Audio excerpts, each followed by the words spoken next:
সর্বোচ্চ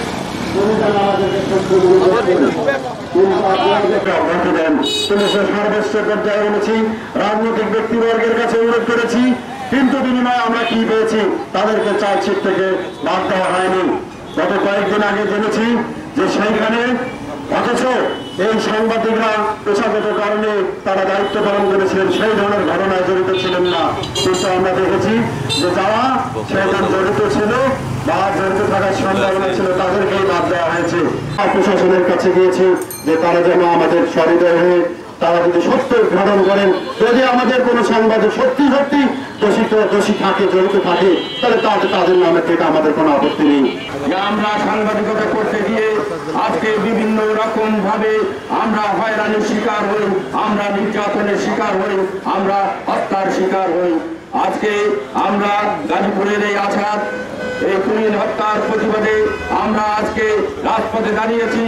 আমরা প্রশাসনকে বলতে চাই যে আমরা এই যারা সাংবাদিকতা করি এই সাংবাদিকদেরকে আপনারা নিরাপত্তা প্রদান করুন। আজকে যখন আমরা দেখি যে আমরা একটি সংবাদ প্রচার করি, সেই সংবাদ যদি কারো বিপক্ষে চলে যায়, সন্ত্রাসীদের বিপক্ষে চলে যায়, তারা তখন আক্রমণাত্মক হয়ে ওঠে, তারা বিভিন্নভাবে এই সাংবাদিকদেরকে নির্যাতন করে। বাংলাদেশ নার্সিং ও মিডওয়াইফারি কাউন্সিল অনুমোদিত এবং রাজশাহী মেডিকেল বিশ্ববিদ্যালয় অধিভুক্ত উত্তরাঞ্চলের স্বনামধন্য nursing college Rangpur community nursing college 3 বছর মেয়াদী ডিপ্লোমা ইন মিডওয়াইফারি কোর্সে বিশেষ ছাড়ে ভর্তি চলছে। ভর্তির জন্য যোগাযোগ করুন www.rcncbd.com অথবা কল করুন 01708907294 অথবা 013328543031 নম্বরে। রংপুরে গঙ্গাচড়া রোডে অবস্থিত Rangpur community nursing college nursing পেশার একটি বিশ্বস্ত ঠিকানা। রংপুর কমিউনিটি নার্সিং কলেজ আরেকজন একজন সাংবাদিক, তার সাম্প্রতিক সময় লালমনিরহাটের একজন সাংবাদিক, তাকেও কিন্তু আজকে তুলে নিয়ে এসে চরম আহত করা হয়েছে। আমি মনে করি আসলে আমরা যদি কাজ করতে যে এরকম বাধা পাই, তাহলে আমরা কাজ করবো কিভাবে? আজকে দুঃখের সাথে বলতে হয় আমাদের 6 জন সাংবাদিক যারা আজকে পালিয়ে আছেন, চরম তাদের সংকটকালীন সময় যাচ্ছে, তাদের 3 জনের 30 থেকে চাকরি চলে গেছে। আসলে আমরা কি হত্যা করতে পারি?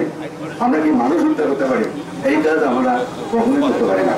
আমরা সেই দিন যে কথাটি আমাদের পূর্বের বক্তারা বলে গেলেন যে প্রয়োজন হলে আমরা সবাই মিলে আরো গভীর থেকে গভীর আন্দোলনে যাব।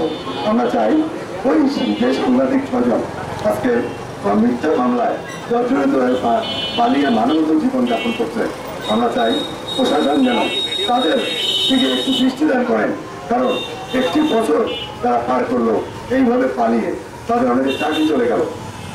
আমরা সরকারের কাছে অনুরোধ করি যে আসলে সারা দেশের সাংবাদিকরা যে সংকটকালীন সময় পার করছে এবং জীবনে হত্যা হচ্ছে, জীবনে মেরে ফেলা হচ্ছে, এইটা যদি আমাদের জীবনের নিরাপত্তা না দিতে পারে, তাহলে আমাদের সাংবাদিকরা ভবিষ্যতে হয়তো আরো ভালো কাজ করার জন্য তারা পিছিয়ে পড়বে।